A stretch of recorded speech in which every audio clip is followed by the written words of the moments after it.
Hello, good morning to my fellow classmates and to our respected instructor, Sir Kem.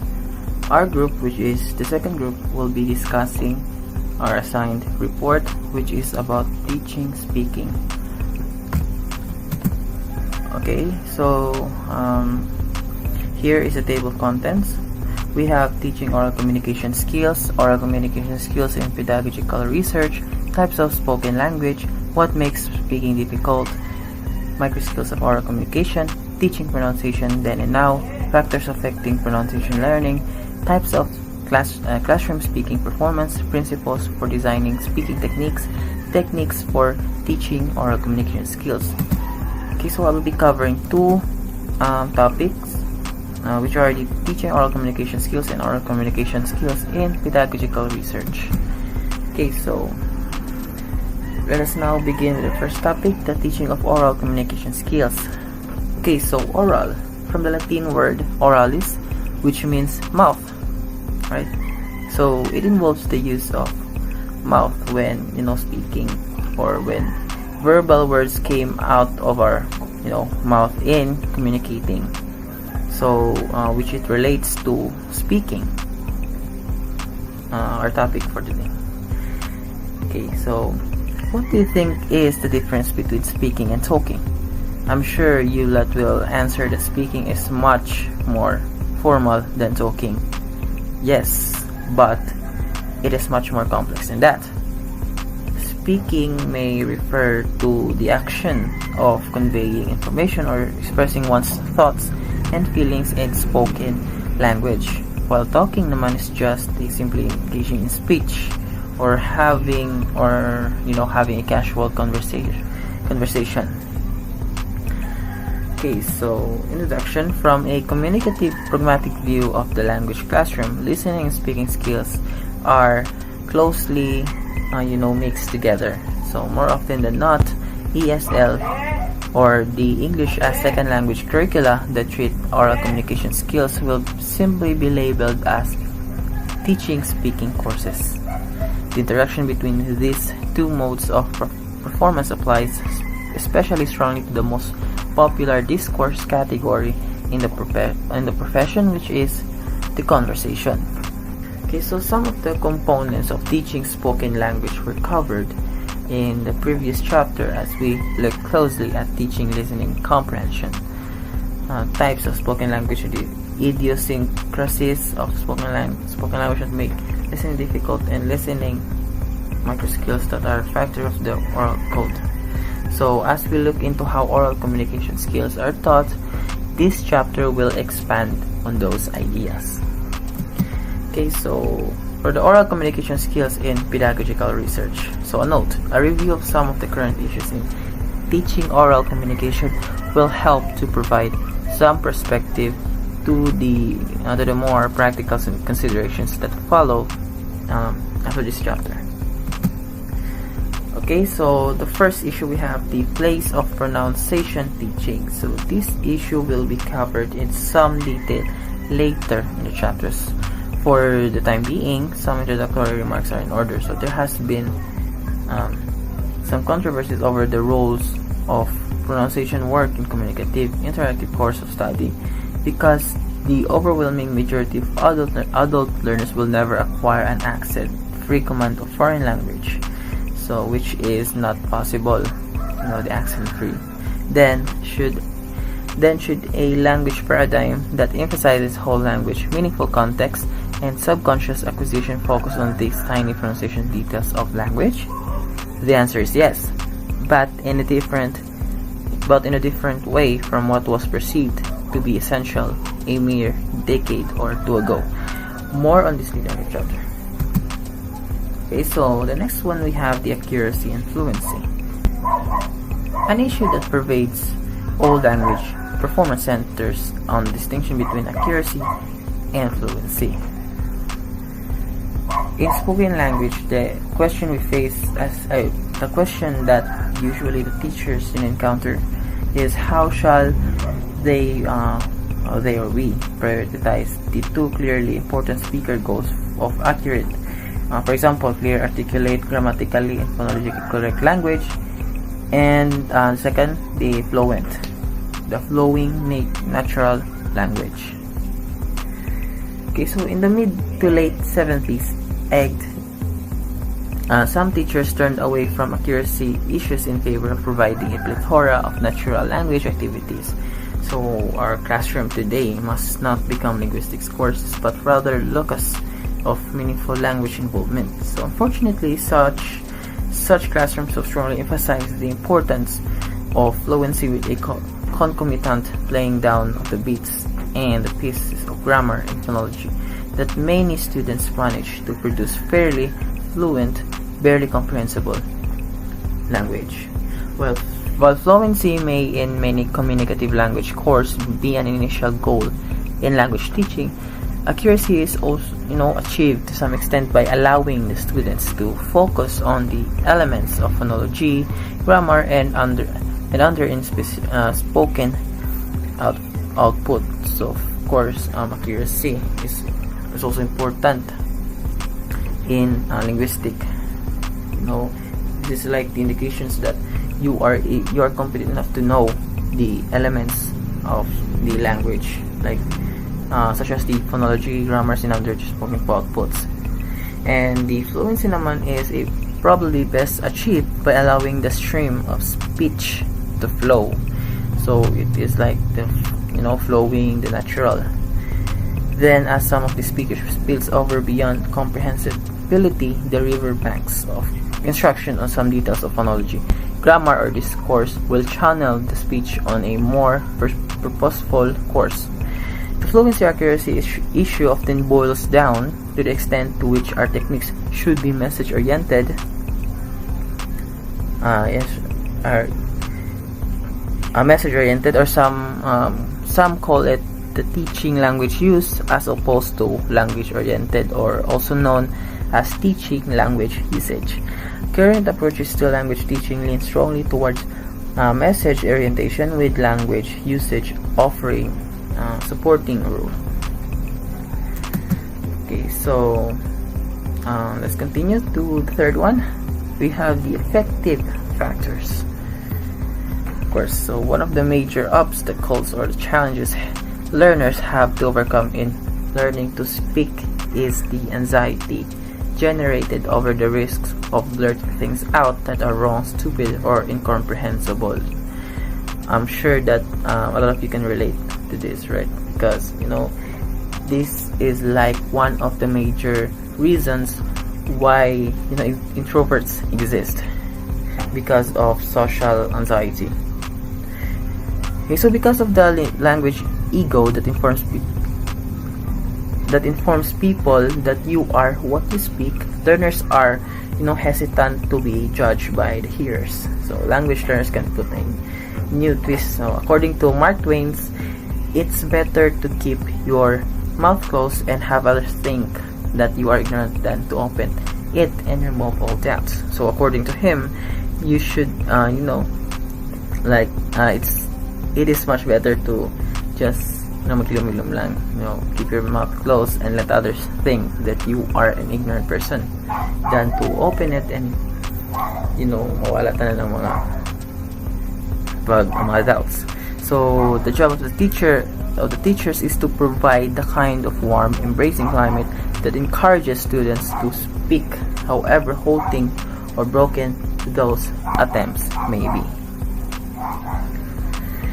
Okay, so lastly, we have the number 4, the interaction effect.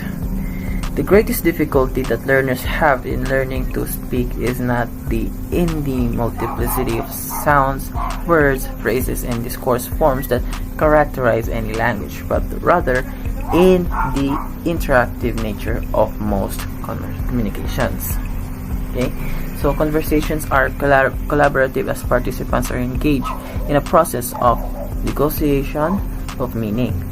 So for the learner, the matter of what to say, a tremendous task to be sure, is often eclipsed by the convention of how to say things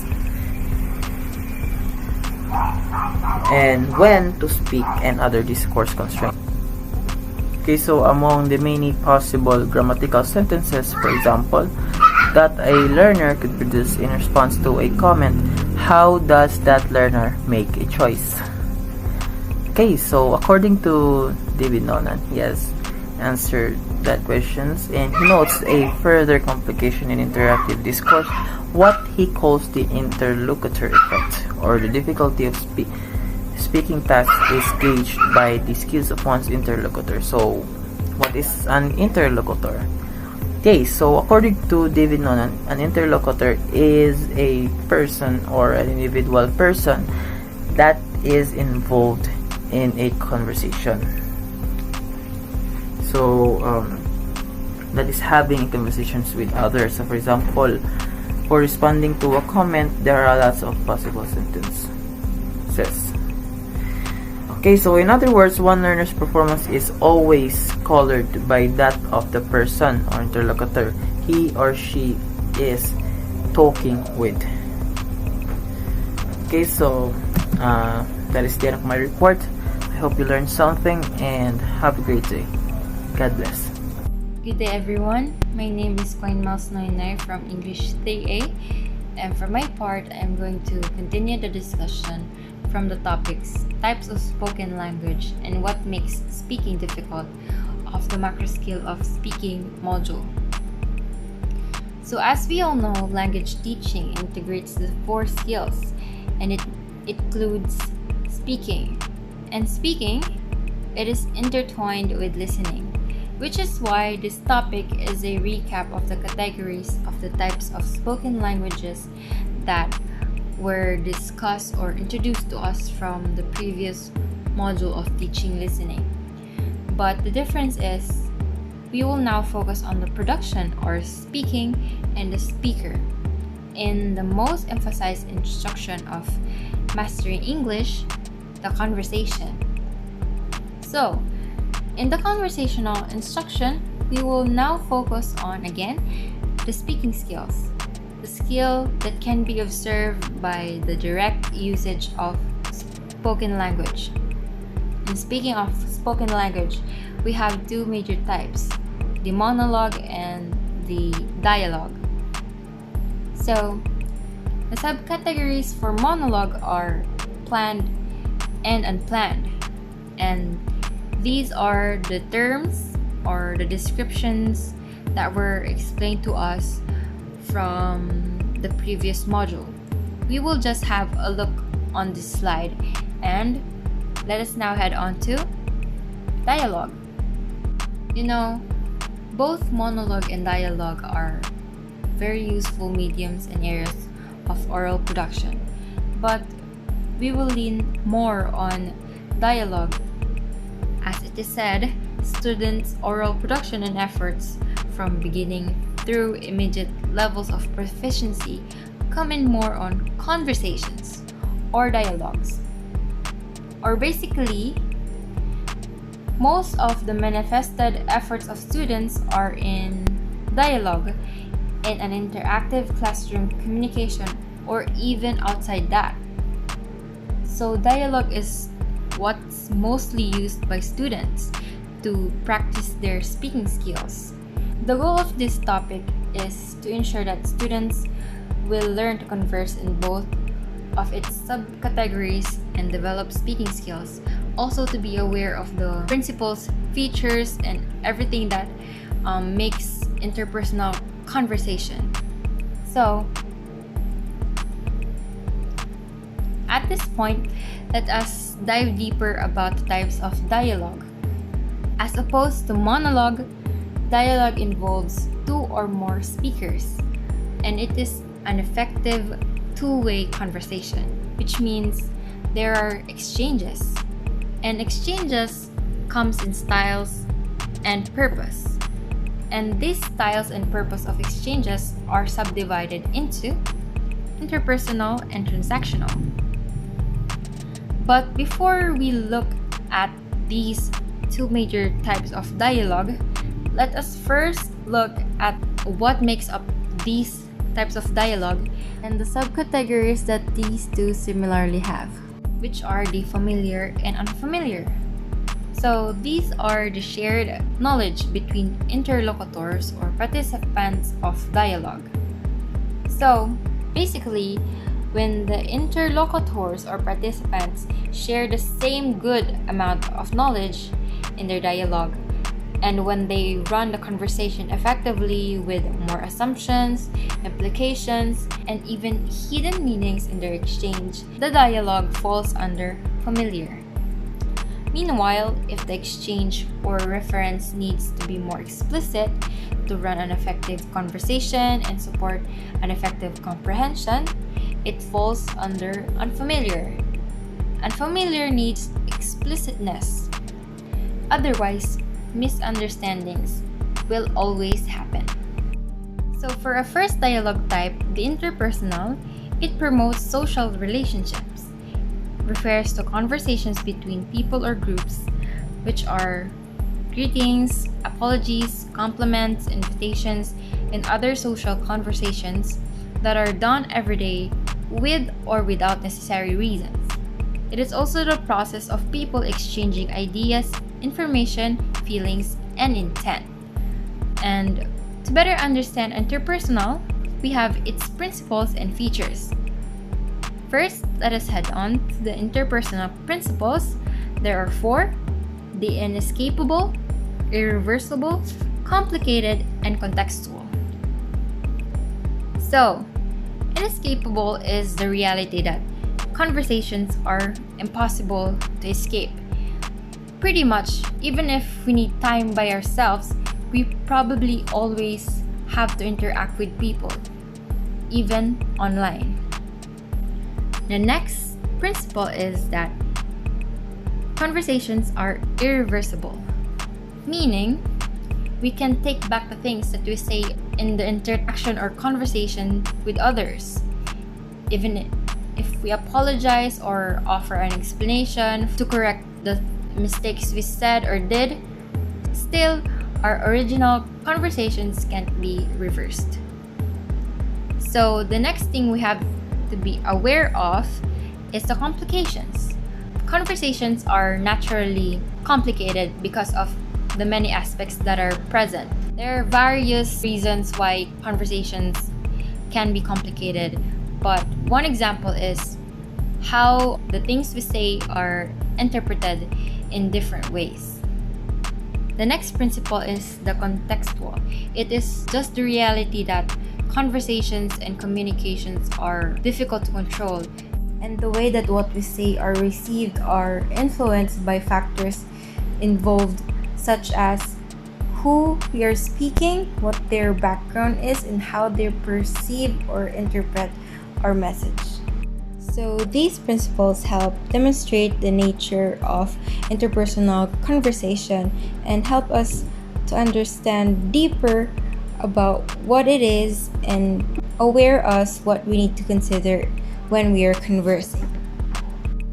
This is a brief explanation on where interpersonal conversations happen. So first, we have verbal. This is basically all about the words we actually say and the things we incorporate in the language we choose, how persuasive we speak, and also the affirmative sounds we use. The next type is listening. It may be surprising that we have listening here for speaking, but then again, speaking and listening are intertwined. So being able to listen attentively is also one of the most important communication skills. Whether you are physically listening with ears or being attentive in other ways, listening helps us to formulate techniques to be able to converse with clarity or even make clarification and reflections in ourselves. Communications or conversations also happen in written form. In fact, it is increasingly essential to have good written communication. The last type is nonverbal communication. As mentioned earlier, this includes everything that is not being said. These are gestures, body types, facial expressions, and tone of voice. Being able to use these nonverbal cues and notice them in others while we are conversing are also useful in in developing our speaking skills. So that is all about the interpersonal features and principles. And now let's head on to the second dialogue type, which is the transactional. So this one conveys propositional and factual information. We do this as daily life activity, receiving and sharing information in a conversation. It is concerned about the degree of formality, taking turns, negotiation, correction, and other technical terms. But it is also influenced by contextual aspect. And again, to have a deeper look of the transactional dialogue type, we will look into its principles and features. First, the transactional principles has three types, which are the social context, relational context, and cultural context. So, social context, basically, the social context will guide us how to properly behave while communicating with others in a social context. Next one is relational context. The style of our conversations or communication with other people that are affected by interpersonal history or kinds of relationship we have between parties of speakers or participants or communicators are influenced by relational context. The last principle is the cultural context. This determines the way how a person carries a conversation. Basically, this tells that a person's style of communicating or how its communication style is shaped is affected by its gender, race, class, sexual orientation, family system, religion, language, country of origin, ethnicity, and these are needed to be aware of and are needed to be understood. For this slide, we will look into the transactional features or where transactional conversation happens. Simultaneous exchanging roles, alliance, nonverbal, simultaneous feedback, and listening. First, we have simultaneous exchanging roles. This means that the sender of the message is also the receiver, and the party receiving the message can also formulate and send message back. The next feature is alliance. We use transactional conversations to build relationships, create alliance, and form bonds. We share our message while simultaneously receiving behavior feedbacks from opposite party and vice versa. The next feature is the nonverbal conversation. Even though it is a peculiar feature, its nonverbal signals should also be taken into consideration. Simultaneous feedback system of this feature offers a simultaneous and real-time feedback system in case there are, miscommunication or misunderstandings. Just if both the parties communicate in a healthy manner and take all contextual aspect into consideration, then there is a clear conversation. Lastly, we have listening. So listening is also a very important part of the transactional feature. It is essential that we are attentive and empathetic while listening, since we also need to give feedback or response. If there is no listening, there are high chances of barriers and noise that decreases the effectivity of conversation. If this is avoided, then there is increase or possibility higher effective conversation that will happen.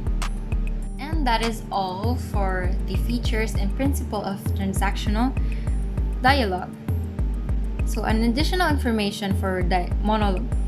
So additional information for the types of spoken language is that monologue and dialogue, or the categories, are not discrete, but they are mutually exclusive and continuum possibilities. Now let us move on to what makes speaking difficult.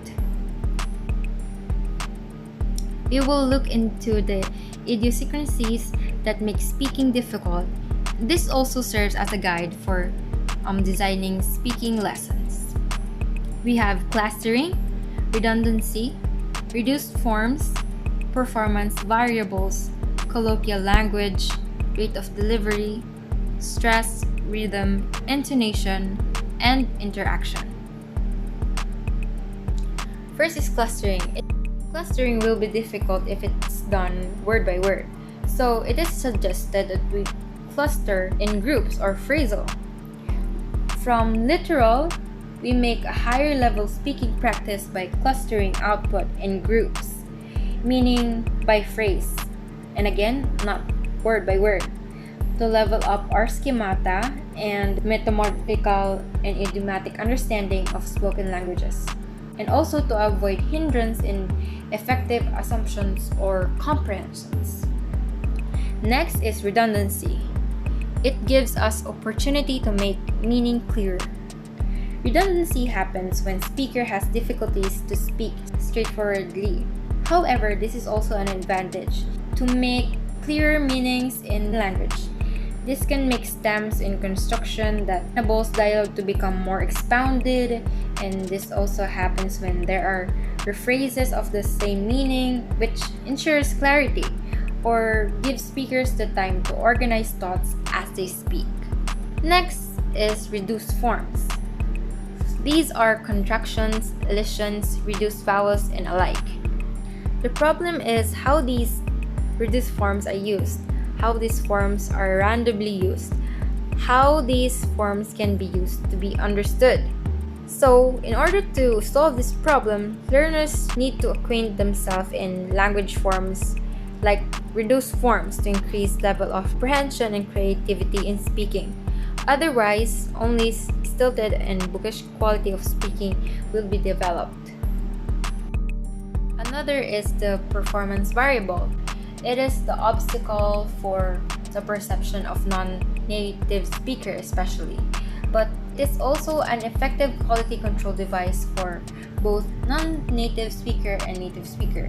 If they're speaking, the devices are hesitations, pauses, backtracking, and correction. These are acceptable in dialogues. We can make fillers great tools and making time a great opportunity to express with clarity. Colloquial language is different from textbook language. There are idioms, slangs, reduced forms, and alike. But there are also language features that learners also need to be acquainted with. You can make this problem an advantage by practicing the use of colloquial language, which makes a plus in our fluency and can be useful for speaking skills and conversing. The rate of delivery should not be too slow, or it will result to the loss of meaningfulness of word chaining flow, or it will decrease the listener's effectivity of encoding. It should be average but not too fast and understandable. Next is the stress, rhythm, and intonation. Stress, rhythm that is alternating from stressed to unstressed elements, and intonation are indeed important characteristics of English pronunciation and a great difficulty. It is important because it makes the distinctness of content words so we could produce comprehensible spoken language. Intonation patterns are important as well, but they are too complex. Therefore, speakers need to be aware of the proper main patterns to convey and be understood better. Lastly, we have interaction. Interacting might be difficult between native, non-native, and second language learners, but practicing skills with interlocutors is better than just self-study. So to make this problem or difficulty an advantage, we have to keep interacting, we need to keep conversing, and we need to keep making creative conversational negotiation to improve our speaking skills. So those are all the idiosyncrasies that make speaking difficult. And that would be all for my part. Thank you so much for listening. Good morning, everyone. We are now moving on to the micro skills of oral communication and teaching pronunciation then and now. Let us first tackle the micro skills of oral communication. There are 16 micro skills of oral communication that students are expected to carry out in a classroom. First, produce chunks of language of different lengths. Chunks of language are a group of words that can be found together in language. Examples of chunks of language are what's your name, how old are you, thank you very much, and many more. For second or foreign language learners, Chunks of language are the key to fluency development. The more chunks of language a student can produce, the better their communicative skills in the target language. Being able to produce chunks of language is one of the micro skills that a student must carry out. Number 2. Orally produce differences among the English phonemes and allophonic variants. I think we are all familiar with what is phoneme and what is allophonic variants, right? A phoneme is the smallest meaning distinguishing sound unit in a language, which is represented using a slash symbol, while allophones are audibly distinct variations of phonemes which is represented using brackets. One phoneme could have several allophones. The students must be able to orally produce different sounds in phonemes and allophonic variants correctly. For example, the student is able to distinguish the TH, which is aspirated, from the word tap, and T unaspirated from the word stop. These are the allophones of phoneme T. Number 3. Produce English stress patterns, words in stress and unstressed positions, rhythmic structures, and intonation contours. The students must have understanding of stress pattern for them to produce emphasis or prominence given to a certain syllable in a word. Knowing stress pattern of words can help them remember the pronunciation of new words. Stress patterns, rhythmic structure, and intonation contours will assist the students in communicating additional meaning to an adherence. Number 4. Produce reduced forms of words and phrases. The student under this micro skill must be able to produce reduced form of words and phrases in their spoken discourse. For example, the students are able to reduce the word because into the word form cause. Number 5. Use an adequate number of lexical units or words in order to accomplish pragmatic purposes. It means that the students are able to use words accurately for various contexts. Number 6. Produce fluent speech at different rates of delivery. So the student is able to speak the language fluently with correct pronunciation, articulation, volume, and he or she can speak with clarity. Number 7. Monitor your own oral production and use various strategic devices such as pauses, fillers, self-corrections, backtracking to enhance the clarity of the message. Pauses help your audience understand you. It allows you to punctuate your spoken words, giving your listeners clues as to when one phrase, one sentence, or one paragraph ends and the next begins. Whereas fillers are discourse markers speakers use when they think or hesitate during their speech. Like for example, actually, and etc. Learners occasionally notice some of their errors themselves by using strategy of monitoring and are able to catch and correct their own errors before it is done by others. This technique is known as self-correction. An example of this would be the answer of Pia Wurtzbach, Miss Universe, I think 2015. And her answer goes like this: I want to show the world, the universe rather, that I am confidently beautiful with a heart. If the student demonstrates the following strategic devices, he or she successfully carries out this particular micro skill. Number 8. Use grammatical word classes such as nouns, verb, etc. systems. For example, tense, agreement and pluralization, word order, patterns, rules, and elliptical forms. I think that is understandable already. The student is expected to utilize grammatical word classes, systems, word order, patterns, rules, and elliptical forms efficiently in oral communication. Number 9. Produce speech in natural constituents, in appropriate phrases, pause groups, breath groups, and sentences. It means that the student is able to produce appropriate phrases and sentences in his discourse. He is capable of spotting the focus word that will help him to have short pauses in speaking. In other words, the student showcases an ability to organize his ideas into comprehensible packages that are easy to process. Number 10. Express a particular meaning of different grammatical forms. And number 11. Use cohesive devices in spoken discourse. Cohesive devices are composed of three main types: pronouns, substitution, and transition. For example, in a spoken discourse, using pronoun as a cohesive device. Jim went out to the playground. He played on the swings. In a given discourse, the student is aware that the noun Jim will be replaced with the pronoun he in the second sentence. In that sense, the student is able to use cohesive devices in a spoken discourse effectively. Number 12. Accomplish appropriate communicative functions according to situations, participants, and goals.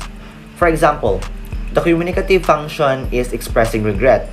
So the student should be able to produce a spoken discourse related to it, like, why didn't I buy it when I had a chance? You see, it would be inappropriate if the student expressed satisfaction if the given situation has something to deal with regret, right? Number 13. Use appropriate registers, implicature, pragmatic conventions, and other social-linguistic features in face-to-face conversations. The student is aware of the social rules. He speaks according to the level of formality required in a given situation. Aside from that, he knows the appropriate terms to utilize and what words to avoid. Furthermore, when we say pragmatic conventions, it refers to the socially constructed rules. The student here must be fully aware of the proper way of greetings, maintaining eye contact, body language, and cues. 14. Convey links and connections between events and communicate such relations as main idea, supporting idea, new information, given information, generalization, and exemplification. 15. Use facial features, kinesics, body language, and other non-verbal cues along with verbal language to convey meaning. And lastly, develop and use battery of speaking strategies such as emphasizing keywords, rephrasing, providing a context for interpreting the meaning of words, appealing for help, and accurately assessing how well your interlocutor is understanding you. One implication of the above-mentioned microskills is the importance of focusing on both the forms of language as well as the function of language. As a future language teacher, we need to remember that in teaching oral communication, we don't limit our students' attention to the whole picture, even though that whole picture is important. We also help our students to see the pieces, right down to the small parts of language that make up the whole.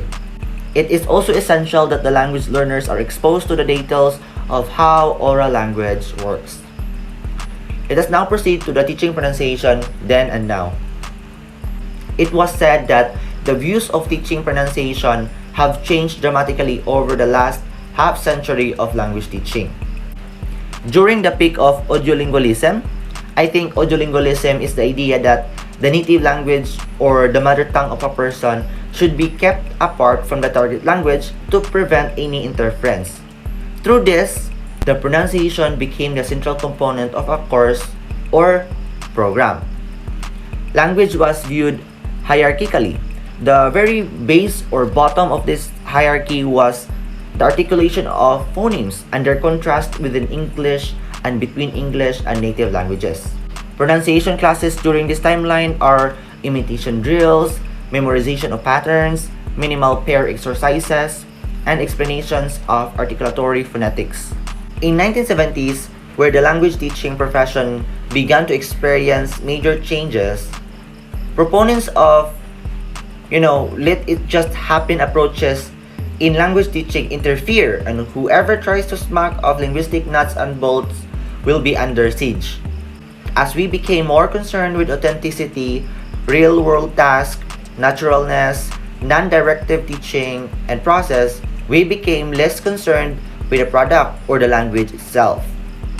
Pronunciation instruction became somewhat incidental to a course of study, though it was not ignored entirely, but the emphasis in pronunciation became an afterthought. By the mid-1980s, greater attention to grammatical structure was given.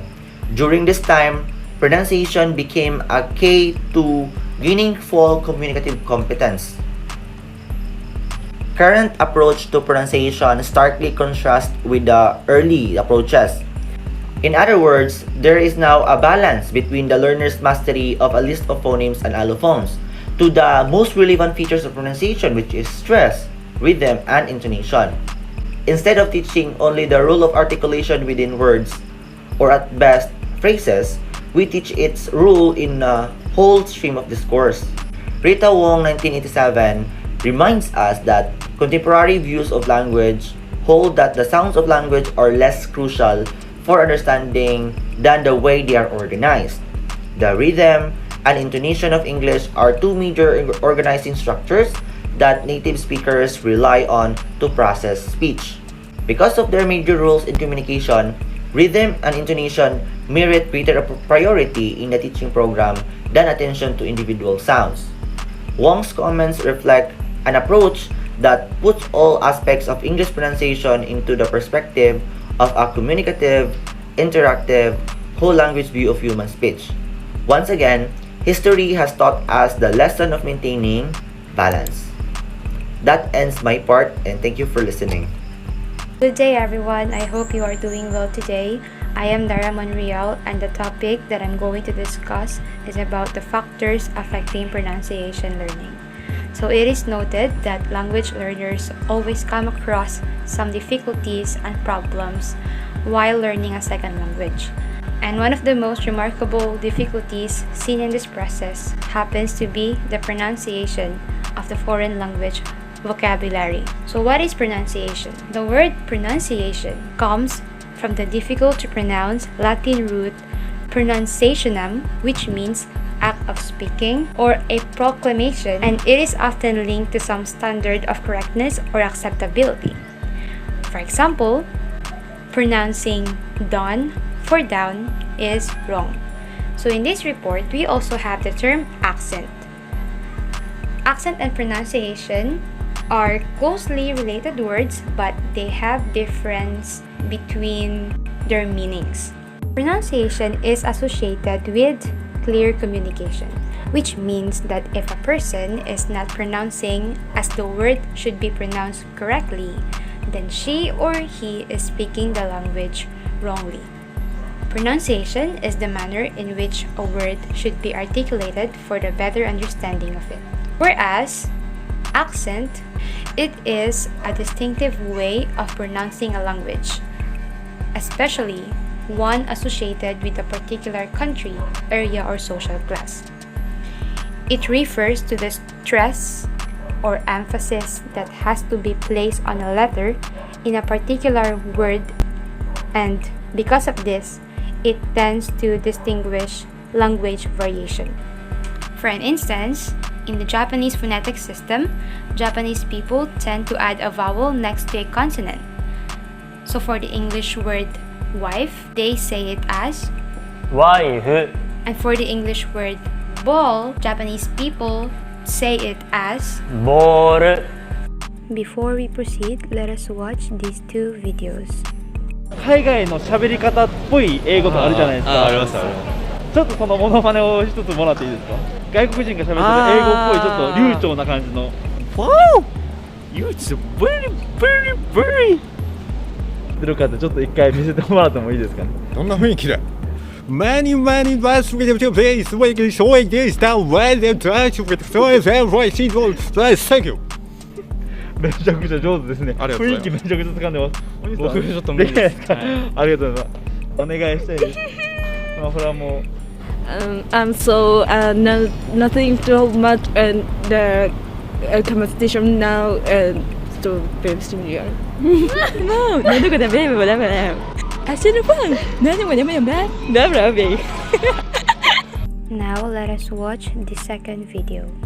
Hey everybody, it's Sheetal from Asian Boss. Did you know that English is a very widely spoken language in India? In fact, whenever we do the street interviews, viewers always wonder that why people are answering in English and not in Hindi. So what do Indians think about this? Are they actually aware of how their accent sounds? Let's hit the streets of Mumbai to find out. Around 75% of Indian people can speak English fluently. Most of them are from South India because they are they are much more educated than the people living in North India. So that's my opinion, and I am myself a South Indian. So by the way, Indian English does have a particular accent. Do you agree with that?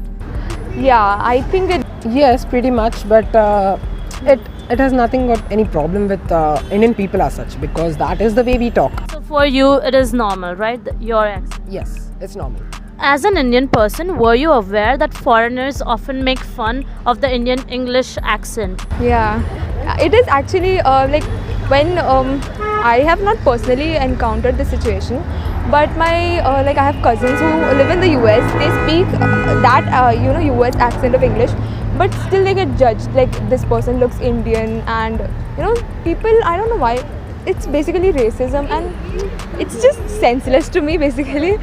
It's lame. I don't really care what they think. Like, I can speak English and I can, make other people understand what I want to say. That's enough. I don't really care what they think. Well, Indian characters like Apu from The Simpsons have perpetuated stereotype in Western culture that Indians sound funny when they speak English. How does that make you feel? I don't know. I think it's if you watch it, I think it's funny at times, but then it really annoys you a little. Like, you're stereotyping us a little too much. You're taking a little too far. Like, we don't really sound like that at all times, but okay. That is funny to you guys, to the foreigners, and it's not funny to anybody in India, because that is the way we talk. So, and people understand. That's the main thing. My brother has been in Australia, and his accent is literally funny. For me, Australian accent is, I really don't understand any of it. Literally any of it. I just don't understand. Not because of the accent, maybe because of the wrong grammatical use. I find Chinese English quite funny because they don't use the proper, grammatical things. So what do you think is more important, accent or pronunciation? Many people who are learning a foreign language believe that their ultimate goal in pronunciation is to have an accent-free speech that is undistinguishable from that of a native speaker. However, this goal is impossible to achieve because an accent is a symbol of one's heritage and it is difficult to change. When a pronunciation is correct, a student can communicate effectively with others, whatever their accent. So as teachers of English pronunciation in the future, our goal is to realistically focus on more clear and comprehensible pronunciation. In the beginning levels, we want learners to move beyond the point at which students' communication skills detracts or suffers due to poor pronunciation. And at the advanced levels, teachers should focus on teaching intonation features that go beyond basic patterns, voice quality, phonetic distinctions between registers, and other refinements that are far more important in the overall stream of clear communication than rolling the English R or getting a vowel to perfectly imitate a native speaker. So here are the factors affecting pronunciation learning. There are 6, and the first one is the native language. The native language will be the most influential factor affecting a learner's pronunciation. It is a language that a person acquires in early childhood. Students from different nationalities have varying degrees of difficulty in learning proper pronunciation, and the difficulty of learning pronunciation depends on how different the native language of the student from the English language. So for example, it is much easier to move from Spanish to English pronunciation than from Chinese to English, because English is a stressed language, while Spanish is a syllabic language, and then Chinese is a tonal language. The second factor is age. Generally speaking, children under the age of puberty stand an excellent chance of sounding like a native if they have continued exposure in authentic context. So, younger students, especially 1 to 12 years of age, have the best chance at developing native-like pronunciation. Third is exposure. Exposure is the contact that the learner has with a target language. Actually, it is difficult to define exposure. One can actually live in a foreign country for some time, but not take advantage of being with the people. So learners need to be surrounded with comprehensible input in the target language through opportunities inside and outside of the classroom, such as in language laboratories and learning center environments, in order to experience samples of the authentic oral discourse of native speakers of the target language. Okay, let's move on to the fourth factor is the innate phonetic ability. Innate phonetic ability is sometimes called phonetic coding ability or having an ear for language. Not all learners being born and live in native speaking environments are able to achieve native pronunciation all the time. This is due to the fact that learners are born with various phonetic abilities. If pronunciation seems to be naturally difficult for some students, they should not despair, because with some effort and concentration, they can improve their competence. If the students have negative views of the target language and are worried that learning the target language is a cultural threat, this will make language acquisition difficult. Students need to understand that language learning or pronunciation learning does involve learning of the culture of the target language. But more importantly, they also need to become aware and not afraid of the second identity that may be emerging within them. What does this mean? This statement leads us to the question, does learning a second language shape your identity? As students reach advanced levels in their target language, they start to feel a sense of bilingual identity. There are a lot of people who feel more liberated to express certain feelings and ideas in a second language. For example, this is a true story I found on the internet. There is a guy who is originally from Mexico but is now living in America. He says that back in Mexico, he was never able to talk about certain topics in a very open way, such as business or sex. He would use literary strategies such as euphemisms in order to approach the topic in a less direct way. Now that he is living in America, which is known as the land of the free, where he speaks English, he can express sensitive ideas that he was not very comfortable sharing in Spanish before. A second language is a door to a new culture, and it is also a window to another part of you as a person that you were not aware you had. Okay, so lastly, the strongest influence of all these 6 factors is the motivation and concern for good pronunciation. Excellent pronunciation is often affected by motivation. Some learners are not particularly concerned about their pronunciation. As a future teacher, you can help learners to perceive or develop that motivation by showing how clarity of speech is significant in shaping their self-image and ultimately in reaching their dream careers. So these are the 6 factors that affect pronunciation learning. I hope that you gained something.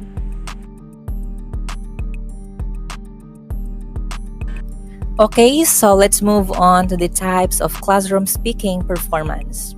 In the previous chapter, 6 types of listening performance were listed.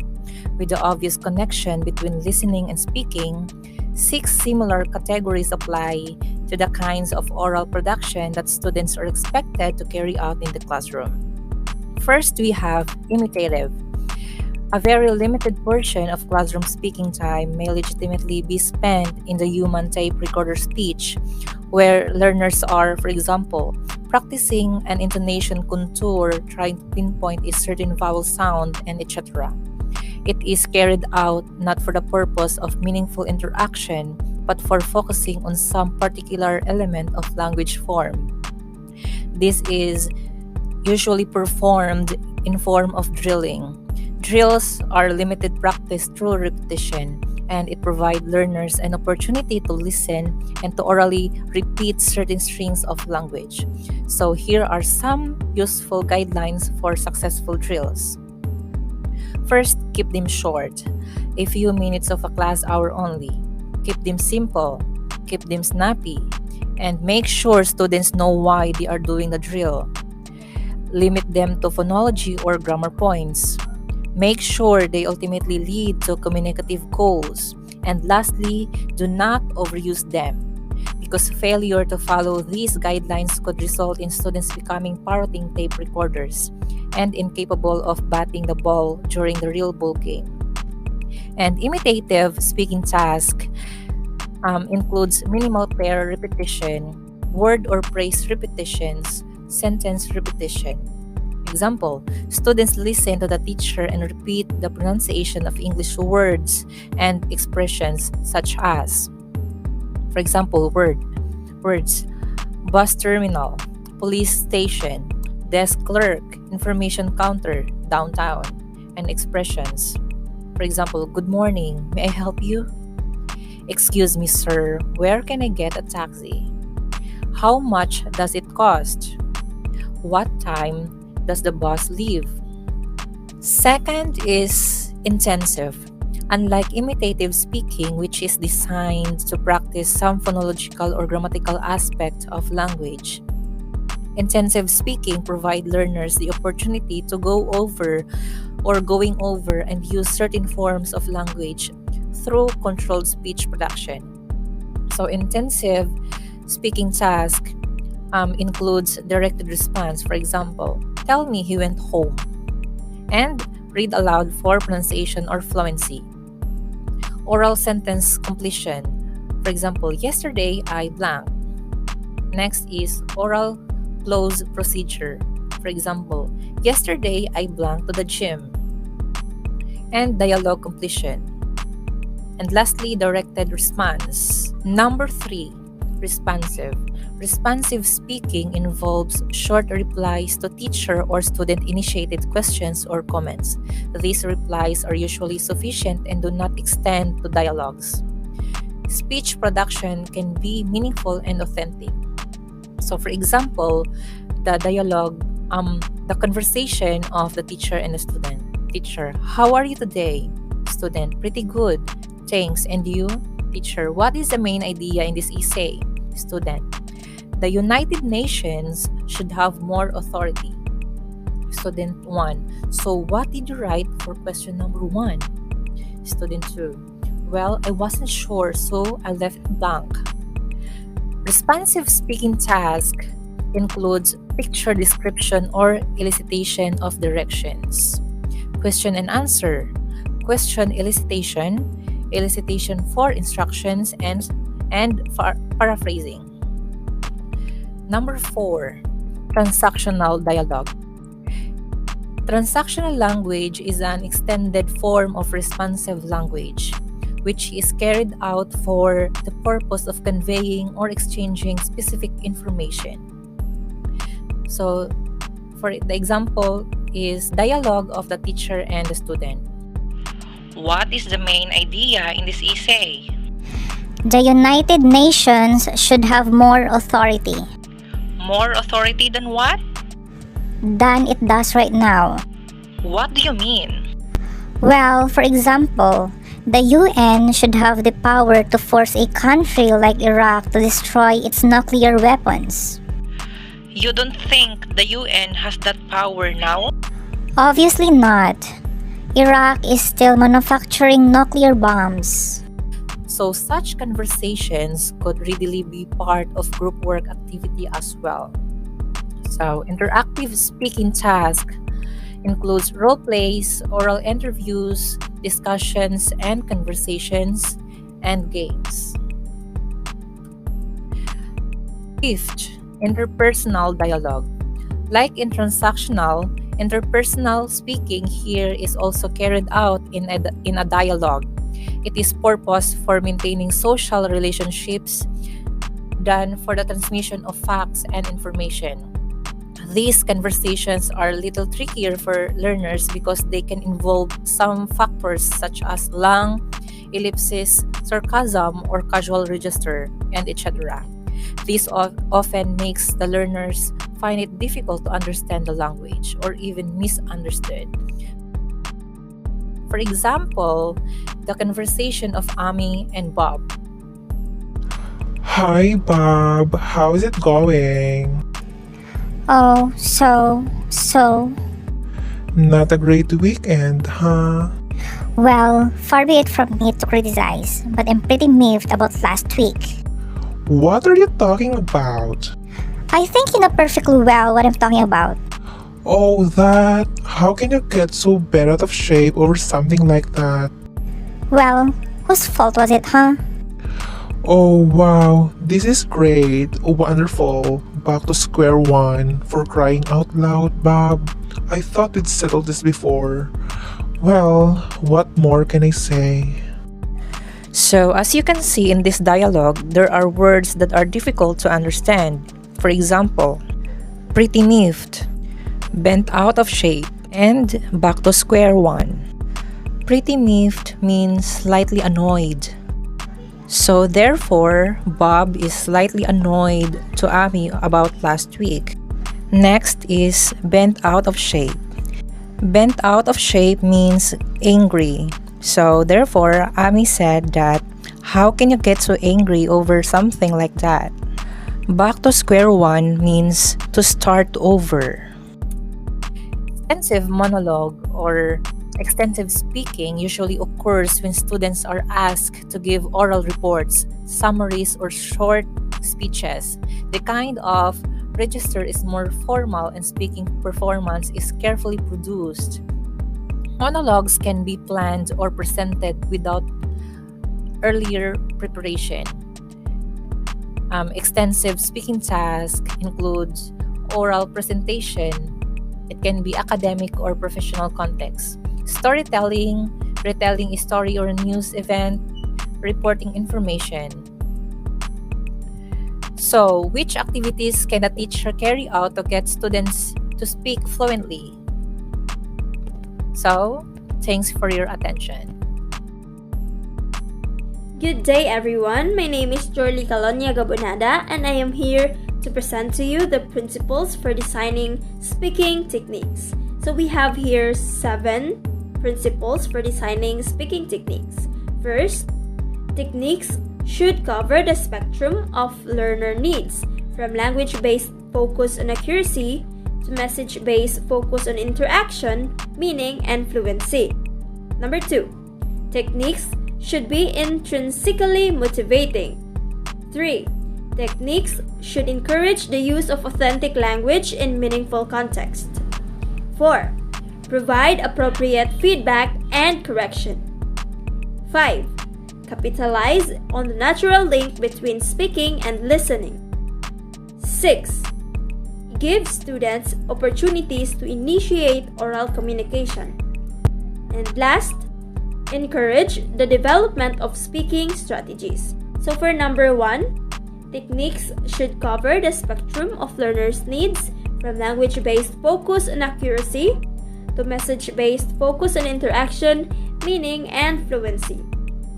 In our current desire for interactive language teaching, we can easily fall into a habit of giving lively content-based interactive activities that don't focus on grammatical points or pronunciation recommendations. When you utilize a jigsaw group technique, play a game, or discuss environmental solutions, make sure that your assignments contains techniques that help students comprehend and use the building blocks of language. At the same time, don't bore your students to death with lifeless and repetitious drills or exercises. As already noted above, make any drilling you do as meaningful as possible. Number 2, techniques should be intrinsically motivating.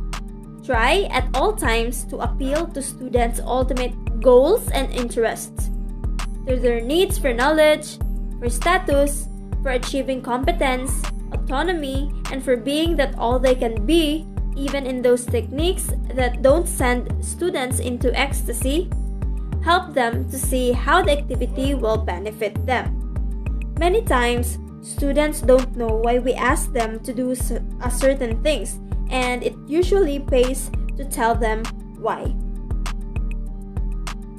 Number 3, techniques should encourage the use of authentic language in meaningful context. It is difficult to maintain meaningful interaction. We've all been tempted to conduct unconnected little grammar activities where we go around the room calling on students one by one to choose the correct answer. Creating authentic circumstances and meaningful interactions takes effort and creativity, but it is now possible thanks to a variety of teachers' resource material. Authentic language is the set of information sources that members of a linguistic group utilize to communicate with other members of their group. In other words, we employ authentic language when we use resources that aren't specifically developed for ELL students, or what we call the English language learners. You can also share some authentic materials that provide real-life examples of language used in everyday situations. Number 4. Provide appropriate feedback and correction.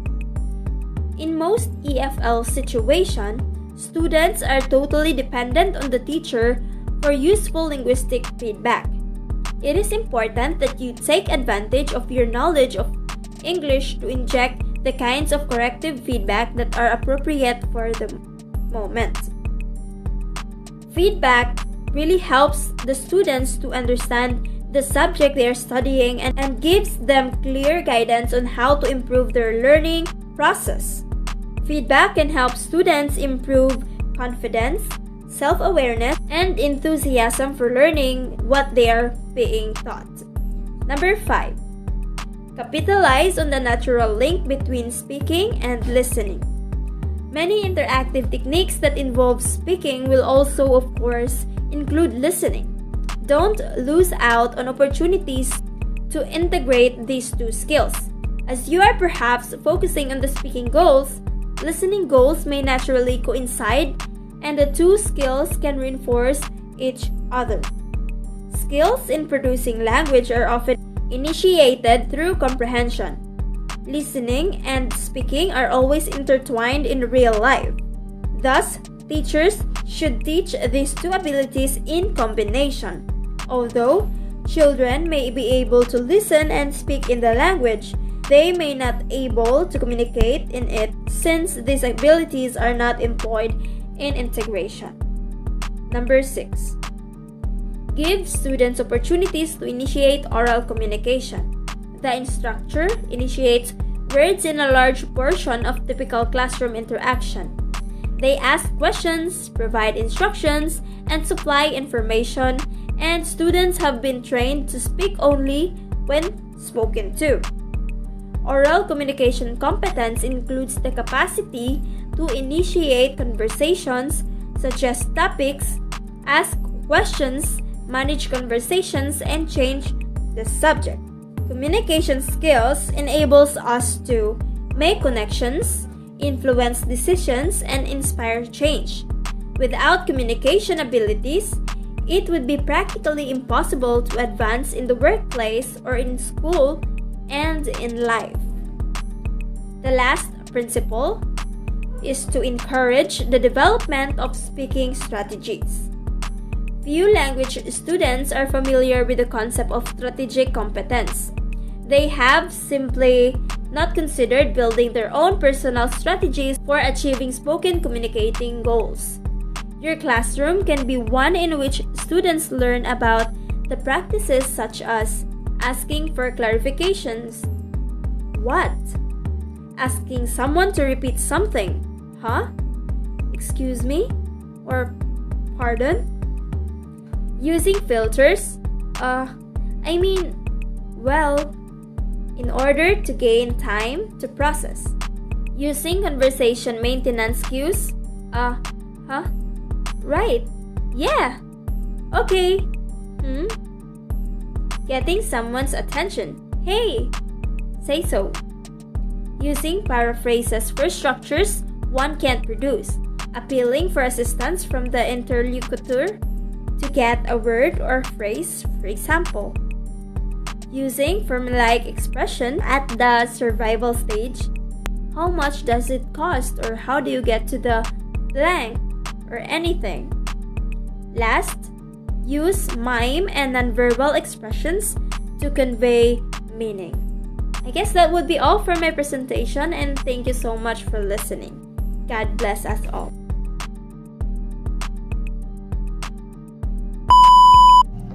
Good day everyone, I am Cherry Hill LORIñO, and today I'm going to discuss the continuation of techniques for teaching oral communication skills. Number 5, Grammar by an Alaskan author in 1987. So this activity or this topic is about meaningful oral grammar practice, and it focuses on modal auxiliary would, which talks about the future in the past and express the conditional mood. So the title of the activity is Je ne regrette rien, and we have here the level of students, which is intermediate and above, the time, which is 15 to 20 minutes, and the aim of this activity is to give students practice in hypothetical world. The preparation is none, and we also have here the procedure. First, put the following list on the board or on a OHT. Your school, your job or occupation, your friends, your habits, your hobbies, and your skills. Second, ask the students to write a personal entry for each heading, like the name of the school, job, and etc. They should then decide which of these would or would not change if they were to live their lives again. Third, once they have done this, encourage them to share their thoughts in small groups of 3 or 4. Number 4, ask the students to take it in turns to tell others in group what they would change if they had their life again. The others can ask questions or comment. And lastly, wind up the activity by seeing if there are any areas that most of the class would want to change. So as we can see, there is a remarks after the activity. So the remarks is supposedly to be filled in after the class or the discussion or the activity. So the title of the activity comes from an Edith Piaf song. So there is an English version called No Regrets, and it would make a lively and stimulating start to this activity. Number 6, discourse. So this belongs to the teaching conversation, which is a direct approach, and this is about planning a conversation. So the title of the activity is that right? So we have here the level of students, elementary and above. The time duration of the activity is 10 to 15 minutes. And the aim is to help students recognize gambits. So when we say gambit, it is a remark which you make to someone in order to begin or continue a conversation with them. So we have here now the preparation. Find a short cassette or video recording of 2 or 3 people chatting naturally. Identify examples of short responses being used and put them in random order on a task sheet, a blackboard or OHT along the following lines. You can add distractors if you wish, and the task sheet might look like this. So we have here the task sheet. Read the following list of expressions. Listen to the tape. Take any of the expressions you hear, and you may hear some expressions more than once. So we have here the list of some expressions, and the students just have to think any of the expressions they hear in the cassette or in the audio recording tape. And the procedure is: first, Give a task sheet to each student and ask them to tick off the examples they hear on the tape. Second, when they have done this, choose 2 or 3 examples to focus on and see if the students can recall the utterances which precede or follow them on the tape.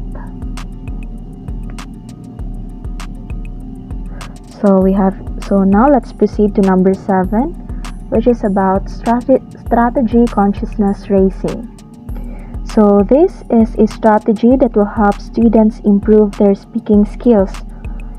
First, they become aware or conscious of the new language, then recognize it, and distinguish it, then produce it.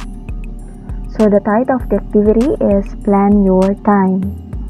And the level of students are intermediate and above. The time duration is 30 to 35 minutes, and the aim is for students to consider ways in which they can learn English outside the classroom. The preparation is to make photocopies of the task sheet over the page for your class. And the procedure: first, arouse student interest in the planning task. Second, set up the initial pair work and give the students 5 to 10 minutes to discuss, add to or modify the list of suggestions. Third, when the initial discussion is over, you should facilitate the setting up of groups. Allow the groups a maximum of 20 minutes to complete the planning task. And number 4, chair the report back session in which each group presents its suggestions.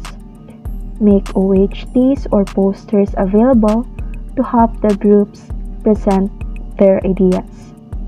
So we have here the task sheet. Here is the list of techniques which people use to help them learn English outside the classroom. Memorizing a list of words, reading a grammar book, doing grammar exercises, reading a book or magazine in English, recopying things from their class notebook, correcting mistakes made in the written work, preparing the next unit of the course book, work with a pair and add any others of your own, tell each other which ones in the list you find helpful, if any, then tell the class about the new ones you have added. Arrange yourselves in groups and take a time period from this list. 30 minutes per day for 6 days a week, 1 hour a day for 5 days a week, and 2 hours per day for 4 days a week. And in your group, plan a program to show how you could make use of the time to do extra work on English. Use the ideas from the earlier list as well as any others you can think of. Choose one person to present your plan to the rest of the class. And then the remarks. If students agree to experiment with a study plan, some time should be allowed in class for them to discuss how they are getting on. Number 8. So we have here the interactive techniques. So this is based on Keep Talking, Communicative Fluency Activities for Language Teaching in 1984. So this is by Frederick Lippel's highly practical little resource book. So we have here interviews, guessing games, jigsaw tasks. So actually there are 9 interactive techniques. So let's first discuss these 3. So actually, interviews, guessing games, and jigsaw tasks belongs to questions and answer. So let's first discuss what is interview. So interview can be self-directed, group interview, opinion poll, and guided interview. So when we say self-directed, it is getting to know each other or each other's point of view. When we say group interview, it's about group discussion. And then opinion poll is making suggestions, arguing, agree and disagree on some ideas, and then ask questions. And then guided interview, so it has all the elements and the imagination. Next is guessing games. So as we all know, children and even adults love guessing games. So the outcome of this game is also uncertain, which makes it full of suspense. So the activities under guessing games are lie detector, which you have to ask questions and then give reasons. Second, what's in the box? So it explains the use of an object without knowing it. Third is hidden sentence. So it is a guide conversation towards a certain topic. And then lastly is new rules for discussion skills. And then let's proceed to jigsaw tasks. So jigsaw tasks is like a puzzle or find something that fits together to find the solution. So the activities under these jigsaw tasks are messenger to describe the exact thing, and the partner puzzle to describe position of puzzle pieces done by pairs. Sorry for that. Okay, now let's proceed to ranking exercises, discussions, and value clarifications. So this is under discussions and decisions. So let's discuss first the ranking exercises. So ranking exercises is to rearrange things according to its importance or preference. And the activities under ranking exercises are rank order, which you have to think about your own values and rank it. Second is qualities, in which you have to think of one's own values and regards other people. Second is discussion games. So it is to get students to talk and stimulate interest and imagination. So the activities under discussion games are ma discussion, which you have to give reason, describe the advantage and disadvantage and the contradicting. Second is secret topic.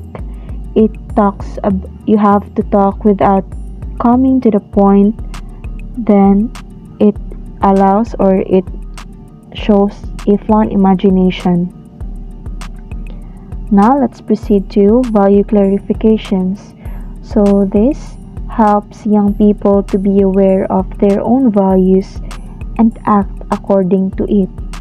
So the activities under value clarifications are personalities. So it is a descriptive sentences to acknowledge influence of other people to yourself. And another is lifestyle. So it is about thinking one's priorities, like to give reasons and to state likes and dislikes. And another interactive techniques is problem solving activities, role play, and simulations. So actually, problem solving activities belongs to discussions and decision, and role play and simulations are under stories and scenes. So first, let's discuss problem solving activities. So when we say problem solving activities, it finds solution to various problems. And the activities under this is desert island. So you have to use your imagination and common sense to survive in a desert island. And another activity is rescue fire. So it is thinking about essentials or belongings when a fire has broken out. So that is an example of a problem solving games. Next is role play and simulations. So when we say role play, it consists of short scenes which can be realistic, and simulations It is a simplified patterns of human interactions or social processes. So both the role play and simulation mirrors a slice of reality experiential learning that allows students to explore. So activities under role play are telephoning and interview for a job. And for simulation, we have making a radio program and the XY society. So we're now in the last topic or last technical technique. Number 9, individual practice or oral dialogue journals. For extra class practice, aside from recommending students to seek out opportunities of authentic use of English, so why not recommend them in using an oral dialogue journal? So in this manner, it will be easier for students to correct and give feedbacks on the students' output. So several trainers like Salsa Morsha and Goodwin in 1991 and MacDonald 1989 recommend the use of oral dialogue journals. So they are the ones who recommend the use of oral dialogue journals instead of the written dialogue journals because it has been used for some time.